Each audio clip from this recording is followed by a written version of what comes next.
Up next, we've got Nikki. I think Nikki has been delayed for 2 years, right? You were going to come and chat to us last time as well. But yeah, another one who's had patience with us and with the world. Because, some stuff happened. But we're here, we're back. So, you happy and ready to roll? Delighted, thank you. All right, we'll roll straight into Nikki then. Thank you. Morning, everybody. Can you hear me okay? Yep. Yeah? Great. I feel like a bit of an imposter here. Me, you and Jenny and Amy, you were great, but I'm an imposter in the tech industry. But hopefully I can bring something that's relevant to you. So a wee bit about myself. I'm sure a lot of you can identify with this. It's a bit like what my head's like at the minute. So I'm operations manager in GCD in Lurgan. We're a firm of about 43 employees at the minute. For a long time I worked in the civil service and the Ombudsman's office in Belfast. I have a really, really weird career path. Started out doing sports studies at university, and then I studied management and then research methods. So I don't know how I've got here, but I have an interest in the sport and the wellbeing. I have an interest in business, and I guess that's where the occupational health side of things comes into play. But I worked for 16 years in Belfast, and I jokingly say that in 2017 I had a bit of a midlife crisis. Not really a joke, but I kind of got a bit burnt out. I got fed up commuting to Belfast and had small kids, and they were expecting you to do overtime every weekend, every Saturday, every Sunday. People were clambering over each other for promotions and that kind of thing, and I just took the head staggers really. I ended up out on sick leave for about 9 months. I was diagnosed with depression, reevaluated life and decided that that wasn't for me. So one thing led to another, and now I'm in GCD. I've been there just over 3 years. Great wee place to work. Silver sponsors, brilliant. Recruiting at the minute, check out our website. But yeah, I'm based in Lurgan. I'm working from home still at the minute, so it suits my life a lot better. I can balance things, all these things, a lot better. I still take medication, still have my bad days, it'll never go away. But, I've learned a few things along the way, and I want to raise awareness and sort of share this, and why as well that it's so relevant in the tech industry. So we all have physical health and we all have mental health. And there's a definition here about what mental health is. It's a state of well-being. And well-being really is a balance point, which is why I've got the wee seesaw there. So it's a balance point between your resource pool and the challenges that you face, and whether that's physical well-being or mental well-being. So, people go and train for a race or lift weights to compete or whatever. And mental well-being is exactly the same. You have to have the tools in place to be able to deal with it, whatever's fired your way. Poor mental health, simply put, is when we don't have that balance right. When we find it difficult to manage how we think, how we feel, how we act in response to daily stresses, just normal things that come our way. So maybe you have trouble getting to sleep, maybe you don't want to get out of bed in the morning, you don't feel like having a chat with someone at tea break and work, you just want to hide away, pull the duvet over your head. But when someone has continuous episodes of this, of poor mental health, this could indicate a problem. And a mental illness is a diagnosable and treatable health condition that can be enough to disrupt everyday life. But it's not black and white. I don't know if many people remember the spectrum, Sinclair. It's a spectrum. And what we need to remember is that we all have chinks in our armour. This is normal. You don't have to have a diagnosis of a mental illness to have poor mental health. So what I want to do now is refer to this bug as mental well-being. I don't want it boxed up as poor mental health and the stigma of somebody being bonkers or insane or crazy or whatever. This is something that affects everybody, and it's relevant to all of us. And it's equally as important as our physical well-being. So looking at some stats, common mental health disorders affect an estimated 1 in 6 adults at any one time. But zoning in on the workplace, the average UK worker takes 4.4 sick days per year. And of those 6 days, 12.4% or 17.5 million days are due to mental health conditions. And yet, poor mental well-being is probably underreported. So, like I said, there's a stigma around it. People don't want to admit to just not feeling great, and maybe cover up sort of their excuses for not working. So we don't really know the true impact of it. But then zoning in again on the tech industry, it has a much higher prevalence of poor mental well-being, and it can be up to 5 times as much as the UK average. In general, there are many factors that can influence our mental well-being. There's psychological factors such as trauma, abuse, loss, loneliness, neglect. Biological factors such as genetics, physical health, drug and alcohol misuse, and your brain chemistry. And environmental factors such as the weather, air pollution, and your working and living conditions. So we've looked at the bug and the prevalence of it and the factors that affect it. And now we're going to look at the impact that this bug can make, firstly on the individual. And what's listed here are some of the most frequent symptoms of the most common mental health conditions. And I'm sure you can identify with more than one of them.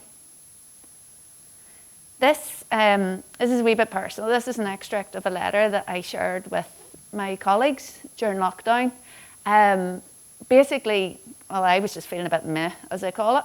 And I realised that a lot of people were feeling that way because it was just such a change for everybody. We literally went to working remotely overnight. So when I realised a lot of others were struggling, I thought that if I let them know how I was feeling, that they weren't alone in it. And I talk a wee bit about my disturbed sleep, racing thoughts, and actual physical pain that I had from being tense, and how I wanted to withdraw socially. And that went down actually, weirdly, went down really well with my colleagues because they did realise that, you know, sort of when I'm all chirpy on the outside, it mightn't always be how I'm feeling. So looking then, zoning further in on the workplace, obviously it'll impact absenteeism. People will be sick, people will be off work. It may also impact the quality and quantity of work that they do, and particularly when there's short and frequent periods of absence. Also, sufferers of poor mental well-being can, like I said, experience physical symptoms, and this can compound that outcome. Work performance can also be affected, whether it's through absenteeism or presenteeism. When people sort of don't want to phone in sick, they'll struggle on and they mightn't be at their best, doing their best work. There could be a reduction in productivity and output, an increase in errors and or accidents. There could be poor decision making and a deterioration in planning and control of work. And this can all be compounded by loss of motivation and commitment, burnout, poor timekeeping and staff turnover. And finally, it can affect our relationships at work. It can lead to tension and conflicts between colleagues, poor relationship with clients, and an increase in disciplinary problems. So why does the tech industry have such a high prevalence than the rest of the population? Some factors can't be accounted for in the workplace, like psychological and biological factors, but there are a number of relevant ones. So now we're going to look at the nature of the job, the nature of the workforce, and the nature of the industry. So the nature of the job, well, it's a well-proven fact that physical and mental well-being can impact each other. And taking measures to improve our physical well-being can also improve our mental well-being. And the Chief Medical Officer, when he's not dealing with a pandemic, has advised that for good physical and mental well-being, adults should aim to be physically active every day and should aim to minimise the amount of time being sedentary. And there's the problem, because the tech industry, by the nature of the job, is a sedentary job. It generally involves sitting indoors for long periods of time, quite often under artificial lights, staring at a screen or multiple screens, poor ventilation, the list goes on. Lighting and air quality can also impact your well-being. So there was a phenomenon in the 90s known as sick building syndrome, and they looked at how being in a particular building could just really impact people's well-being. Serotonin, which is known as the happy hormone, increases with sunlight, and that's why psychiatrists recommend that depressed patients get themselves outside for 30 minutes every day to try and boost those serotonin levels. And there's also numerous studies that have shown that poor air quality reduces worker productivity. And more often than not, the work in the tech industry, especially nowadays, is done in isolation, and there's some research that shows that 64% of lone workers face psychological distress, which is significantly higher than employees who work alongside their colleagues. The nature of the workforce. So the demographics of the tech industry, well, it's skewed towards younger workers and male workers as well. So looking at the younger workers, millennials, who are thought of as those born after 1984, and there's been a lot written about millennials. Simon Sinek, he did a really interesting talk on millennials, basically said that through absolutely no fault of their own, but they have a trait that if something isn't great, they move on. They don't address the problem, they just move on. They're used to instant gratification, so you've got box sets, you've got next day delivery, you've got swipe right if you like somebody. You know, you don't have to wait a week for your favourite TV programme. Just the way life is. He also talked about how they were exposed to increased parental protection during their early years, and how everybody was rewarded, so there's medals for everybody in Sports Day. That's a whole debate in itself, but it's a fact that the tech workforce is made up of younger workers, and they're very, very different than the generation before them. And really, it's not a reality in the workplace that everybody gets rewarded for everything, even if you don't do a great job. In addition, people who spend more time on social media, which is more likely to be the younger generations, have higher rates of depression. They get a hit from how many likes, shares and retweets that they get, rather than the satisfaction of working at something over a period of time. And this instant hit releases dopamine, which is known as the feel-good neurotransmitter. And rather like alcohol and drugs, apparently, like these substances, they may be okay in measured amounts, but excessive amounts can be quite dangerous. And the nature of the industry. So UK tech industry has been described as being right in the driving seat of the future. It's fast-paced. It grew 6 times more than any other industry in the UK in 2018. And as of 2021, 3 million people in the UK were employed in it. The industry has a reputation for being always on. Bugs, crashes, hacks, they can happen any time of the day or night. And I read an article recently about a guy that was saying he actually developed a fear of his phone because he said no one calls up the network administrator to tell him that the network's running well. They just call when things break, and yeah, I'm sure you can identify with that. Work also in the tech industry is managed in sprints. Businesses build by time. They want to squeeze as much out of their employees as possible. And your work emails and documents probably on your phones. And it's really hard then to separate your work and your private life. And then along came COVID, as if things weren't bad enough. In Northern Ireland, we entered our first lockdown on the 28th of March 2020. A second one in November 2020, and then a third one in December 2020. And life changed for everyone. So we don't know yet what the full impact of COVID has been and will be on people's mental health. But we do know that more than half of adults, 60%, and 68% of young people said that their mental health got worse during lockdown. And around 1 in 5 adults experienced some form of depression in 2021. And that's more than double what it was before the pandemic. And that's just for the general population. Technology professionals are among the most likely to suffer from mental health issues as a result of COVID-19, according to a recent study by Westfield Health. So going back to the problem specification, there are a few elements to add into that. On top of what we had before COVID, there are concerns of the general population. So there's the fear of the virus, lockdown, social distancing, isolation, bereavement, financial concerns. Zoning in on the workforce, who missed the laughter and the banter and the camaraderie of the office and the support of your colleagues and the social events? And that's probably going to continue as a lot of people stay working remotely.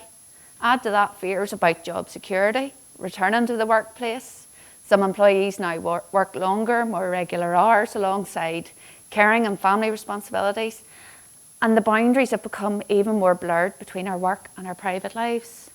And also, it can be even more difficult to spot the signs and symptoms of poor or declining mental health whenever somebody's working remotely. And then zoning in again on the tech industry, the issues that were highlighted earlier have only been compounded of late, so the remote working and sitting in front of the multiple screens. What was already an isolated and sedentary job probably became more so during the last 2 years. And also 8 in 10 technologists said that their job became more complex during 2020, a consequence of quick innovation and a sprawling technology stack. So how do we fix this? A study carried out before COVID reported that 3/4 of employees don't think that the workplace offers enough mental wellbeing support. And this declined during the pandemic, and it needs to change. Employers have a duty to care to staff. Danielle told us earlier about the fire exits and the evacuation procedure, and you probably have been through that in your workplace as well. You'll know where to find a bandage or a plaster in the event of these things being needed. But what provisions being made for mental wellbeing? Organisations need to understand that mental wellness is multifaceted. There's no hot fix. You won't roll out a programme and see the benefits of it in 30 days. So it's a really hard sell in the workplace. And failure to see mental wellbeing as a priority is risky, yet what organisations have it listed in the risk register? They might have accounted for the building burning to the ground, for a major power outage, but the more likely scenario is that their staff could be absent or under power due to poor mental wellbeing, and it's been brushed under the carpet. So whose job is it to fix this bug? I reckon it's a top-down and a bottom-up approach. We should be tackling it from the outside in and the inside out. Starting at the top, mental wellbeing needs to be brought out of the shadows and into the spotlight of the boardroom. Companies need to put in place policies and training to support employees, as well as raise awareness of mental wellbeing. Simon Sinek, he also talked in an interview, I think it was, about empathy. He stated that the real job of a leader is not to be in charge, but to take care of those in our charge. And generally, organisations don't have a director of wellness, so we need stakeholders and internal champions. We need subject matter experts. However, ultimately, we shouldn't leave wellbeing up to other people. Personal maintenance is also vital, especially given that mental wellbeing is subject to a myriad of factors that can influence it. So in essence, we're all in this together, each and every one of us. The NHS suggests that there are 5 steps to mental wellbeing. What I'm going to look at now is how we can use these 5 steps to write good code for looking after mental wellbeing in our workplaces. And I have 6 suggestions. So the first one is to be aware. We need to educate ourselves, educate our staff, educate our management, educate each other. We need to know our own status, and we need to share our stories. Bring in experts, do the research, have discussions. Ignorance is definitely not bliss when it comes to this. But the signs of poor mental wellbeing are well understood at all levels in an organisation. It can support early intervention, an opportunity to take early action to prevent the situation escalating. Sharing information about mental wellbeing can also enable employees to identify signs in themselves and in others and be able to get the support that they need. We need to be open. It's imperative that we talk to each other, but also that we listen. We need to know the verbal and non-verbal cues that people give when they're not quite tip-top. And we need to break down barriers or stigmas. So I'll tell you a story about me during lockdown. Long story short, I fell out of a bin and broke my toe.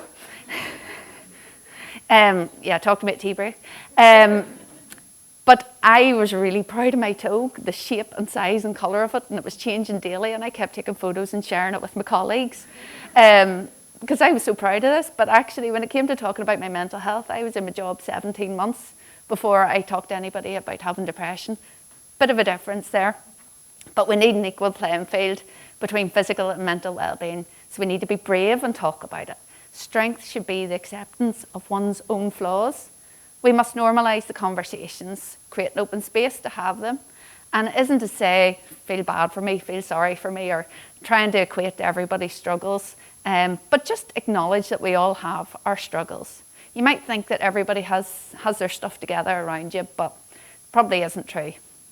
We need to be active, so I've already mentioned physical activity, how it can support mental well-being. So encourage each other in the workplace. We have had a great, Melissa is here somewhere, we've had a great fitness challenge this month in GCD, lots of silly things, lots of daily challenges, but it's been so much fun. And it culminated yesterday in somebody, the wrong person, getting the trophy. But yeah, encourage each other, go for walks at lunchtime, have step competitions, do yoga 5-a-side, even just a stretching ritual at your desk. It doesn't have to be rigorous or onerous, it doesn't have to cost anything, but we need to keep moving to keep well. Danielle, you're not coming up, are you? I'm nearly done. We need to be nourished. Firstly, we need to nourish our body. So a suggestion would be for workplaces to have healthy alternatives. We need to nourish our brains, so keep them active, keep learning and challenging yourself. And these steps can lead to an overall sense of well-being. And finally, make sure you get enough sleep, because sleep makes the world of difference. We need to be flexible. We need to listen to individual needs and understand backstories. One-size approach to wellness will not fit all, and a rigid policy won't address the needs of everybody. But we need to be flexible in our approach to others and to ourselves. We must do what we can to understand and ensure that everyone has a good work-life balance, that you go to work feeling well and that you come home feeling well. And finally, we need to be kind. So be kind to each other in work, outside work. Social connectedness is known to improve mental well-being for everybody involved. It might just take a little extra effort if you're working remotely, but let's understand ourselves and each other. Forget the how was your weekend chit chat and dig a little deeper. After all, there's few people in this world that you spend as much time with as your work colleagues. The average person spends a quarter of their adult life, or 3,507 days at work.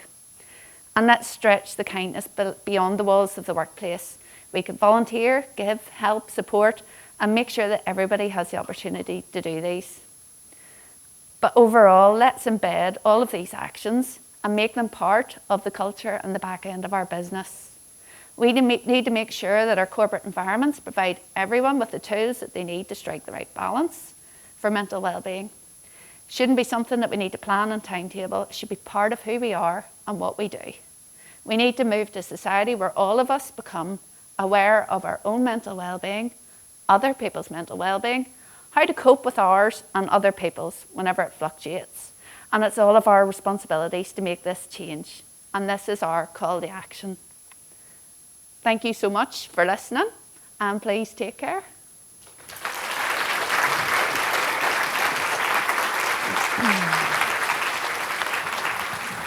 Thank you, Nikki. Yeah, and thank you for talking about your experience. I know that early 2020, I started going to therapy before there was a pandemic because, I was ahead of the curve. And when I started talking to people about it, it amazed me how much other people were like, oh yeah, no, I've done that too, and I've been there. And I think we just don't instinctively do it, and the more we do, the better it gets. So yeah, again, Nikki, thank you so much for sharing your experience. It all helps.